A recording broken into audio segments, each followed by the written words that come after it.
Hi everybody, this is Kevin Boss, and I had a dream vision this morning before getting up, and there's a lesson here with it also. But first I'm going to tell you, last night I had a dream vision before falling asleep, but I was laying in bed. I saw a book. I saw it was turned to or opened to some pages that were missing, like you could see the tearing from inside the book. You could see the torn pages. There were still like jagged edges a little bit, so you could see where pages were torn out, and then the words, "Where is page 86 and 87?" Now I don't know exactly what that means, other than when I look up my Bible numbers that I use, Bible numbers for life.com. What comes up with 86 and 87 is Nations Worship, Saints Assembly, Christ is Exalted, all that. And then there's some scriptures within that column area that says, "But the Jerusalem that is above is free, and she is our mother." Don't we want to go home to the Jerusalem that is above? That was from Galatians 4:6. And then there's Psalms 85:3. "You set aside your wrath and turned from your fierce anger." And Psalms 85:8. "I will listen to what God the Lord will say. He promises peace to his people, his saints, but let them not return to folly." And the question was, where is page 86 and 87? A friend of mine says, it could be code for, says if it's missing, that's probably a sign of the church being gone. Could be rapture code, I don't know. So I had this situation where it was I was being asked, "Who is she?" And there was like a picture of a large woman. Who is she? I try to keep things anonymous online. I didn't want to, I try to say general terms and not say who it is and whatever else. So it was interesting that I was asked, "Who is she?" And I know why they want to know, because they're connected, our effective prayers. I was sitting there thinking, whose voice is this? It's some man, is it Jesus or something or whatever? And I'm like, the verse that came to my mind immediately, and I'm dreaming all this. The verse that came to my mind immediately, though, was, his sheep know his voice. And I was like, well, I don't know his voice, so this can't be him. So I'm like, disregard, and I did not engage. And then before I got up this morning around 8 a.m., suddenly I'm like at this beach, and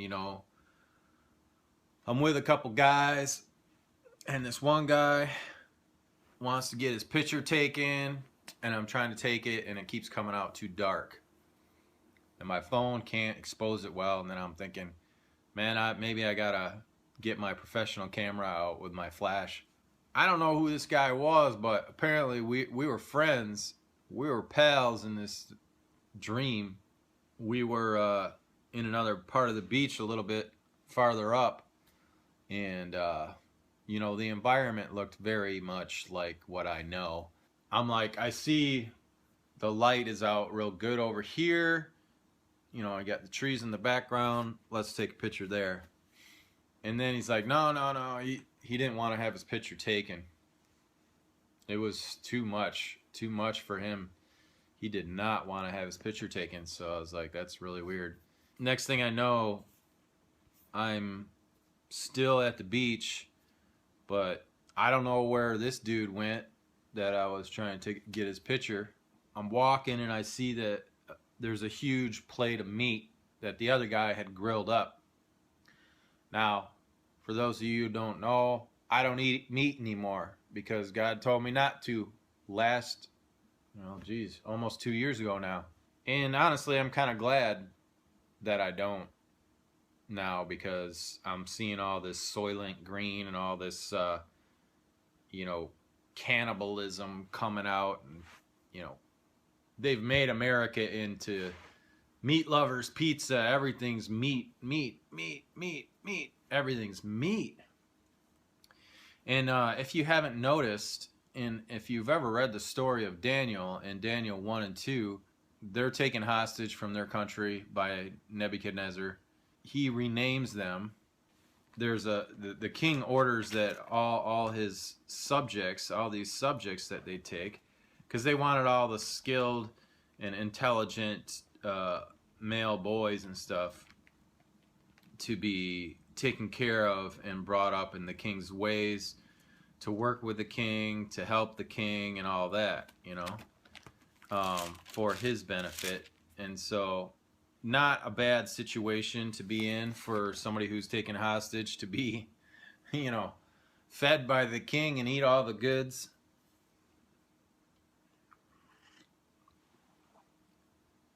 But Daniel refused it. He's like, we don't eat that. And then he's like, we don't want your wine, we don't want your meat, just give us vegetables. And it's like, oh, whoa, whoa, whoa, we can't have that. We can't have you looking all sickly and stuff like that. Daniel's like, well, you know, how much time did he ask for? Give us only vegetables for 10 days and see who looks better. And so they only had vegetables for 10 days. And the others still ate the king's food and drank the king's wine. And they didn't look so great comparatively. Therein is your example for healthy body.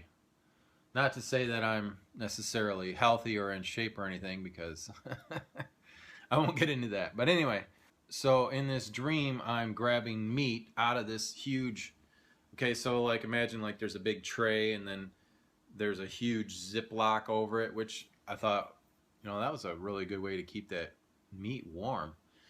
But I put my hand in there and I grabbed something that looked like a huge hot dog, like huge, and it was cut in sections or something, and I just grabbed a slice of that stuff in there, and then I jammed it in my mouth and I started eating it. And this guy comes up that cooked it, you know, and he didn't have a problem, but for some reason I felt like I was doing something wrong or something, which may have to do with the fact that I don't eat meat. I don't know. But the next thing I know, I'm sitting around the table with these guys at this beach, and we're laughing it up, and we're like hamming it up, and we're having a time, you know, we're having a hangout time, and the world couldn't be a better place, you know, and, you know, there's such a connection between us and all that. And then I kind of pulled out of my dream a little bit, it seems, and I was like evaluating what this is, because I never allow myself, and I recommend this for you as well, these are dangerous times. I never allow myself to become friends with people in my dreams, because I know somebody who's made friends with people in their dreams, and they were fallen angels, and that leads to no good. That leads to no good. You shouldn't be making friends with people in your dreams, because you don't know who they are. And God does not put angels in your dreams to hang out with you. So they're all fallen. They're fallen angels. Okay? So I don't associate with anybody in my dreams and try to become friends.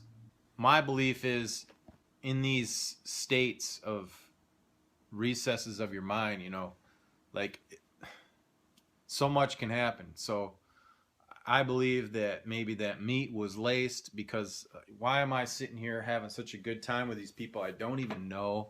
I don't know. It's just a theory, because why would you need to eat anything in a dream? In a dream, there's no need to eat. You know, I know you can say this or that, you know, like the wedding feast of the Lamb, you know, well, who has ever sat down and actually eaten their meal? at the wedding feast of the Lamb dreams. Now, there could be some, I don't know, but I'm just asking you, like, who really dreams about eating? Then I thought about, after being up for a little bit, I thought about a friend of mine who had a dream where they were trying to get her to eat something, or it was eat something or drink something, and it was definitely a shady scenario. It was definitely the fallen, or even people working through fallen technology, essentially. I'm sitting there and I'm communicating with my mind, and while I'm laying there this morning, and I'm just like, I don't know who you are, but I don't communicate with the fallen. I just kind of left it at that for a couple seconds, and then I'm like, wait a minute. In Jesus' name right now, I decree righteous judgments. I decree judgments against you for violating my decrees, for violating my prayers, essentially. You are in violation. And thus, I decree judgment on you now. I didn't have any more chatter about that in my mind, and I committed myself to staying awake, but I was just laying there, and I'm thinking, man, this time is so weird. It's like the most influential place they can get a person is in your dreams, and they can alter your mind. I believe they can alter your mind somehow. I was actually awake when I had my whiteboard. I made a whiteboard dream video where I saw myself and stuff, but the one where I'm being scanned, it's like,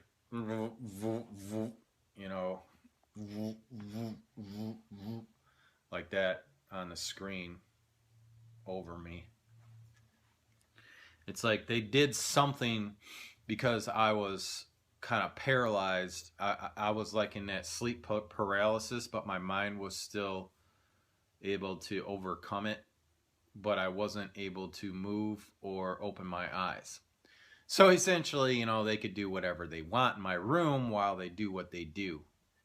So I think they can do things to your body that affect you to where you're kind of helpless.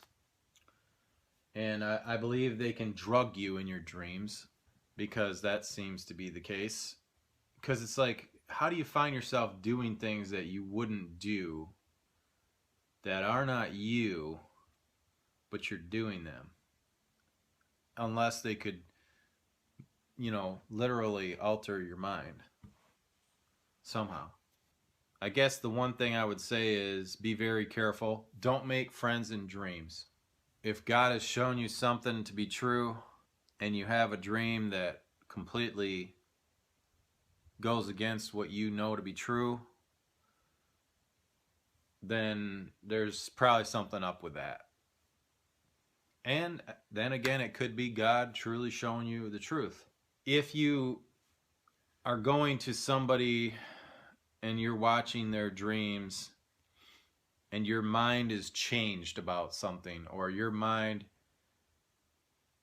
your mind is changed about something. If your mind is changed about something, heads up on that.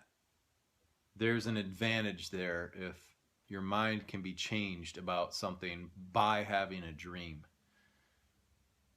which is not necessarily based in reality. And so, again, I urge you guys, if you have a change of thought, change of mind about something that could be critically important or whatever, break word. Ask God, is this dream from God? Open it up. Read both pages. If you're not sure yet, keep opening until you are sure, because whether you believe something or don't believe it could be an important factor in whether you're deceived or you're not deceived.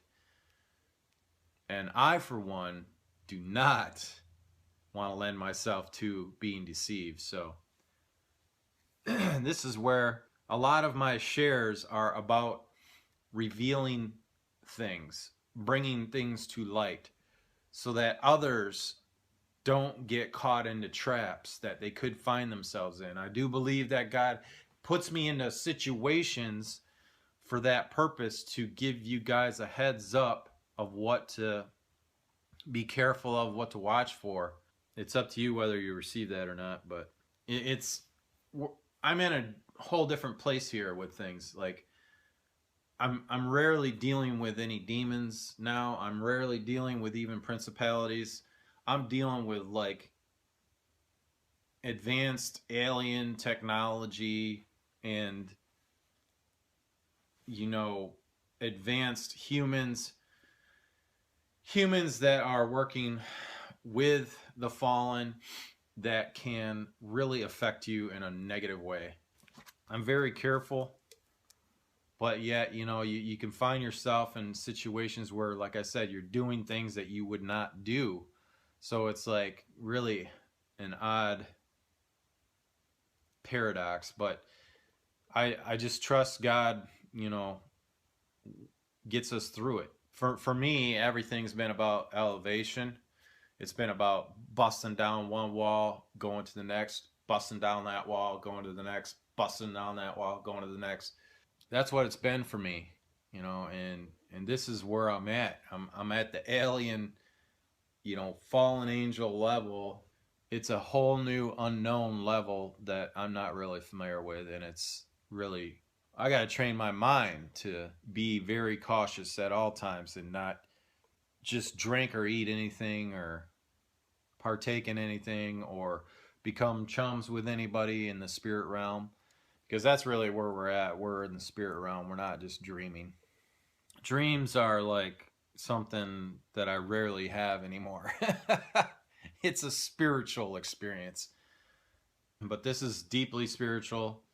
And given the time we are in the heights of deception. People will be convinced of things that will change their outlook, that will change what they believe, and this is a dangerous time. It can also be a really good time. Again, I'm just going to go on record as saying, don't become friends with people in your dreams. If you have a change of mind to something, or, you know, it fixes a problem in your mind by hearing somebody having a dream that would maybe take you from a state of caution to a state of relaxation, I'm saying be careful and make sure you break word and make sure you get a breakdown on whether it was from God or not. Because, you know, I think myself, I have said loosely at times, you know, this is a dream from God, and I had a dream from God, or God gave me a dream, or whatever. But there's also a lot of times where I just say, you know, I had a dream, and I'm going to say that right now, that I had a dream. I'm not saying it's from God. Definitely not saying it's from God, because I believe that the fallen were trying to get through to me and trying to get information from me and trying to become chummy with me. But I won't become chummy with fallen, and you shouldn't either. So have a good day. Shalom. Oh, it's Thursday, 10 a.m., February 16. Shalom.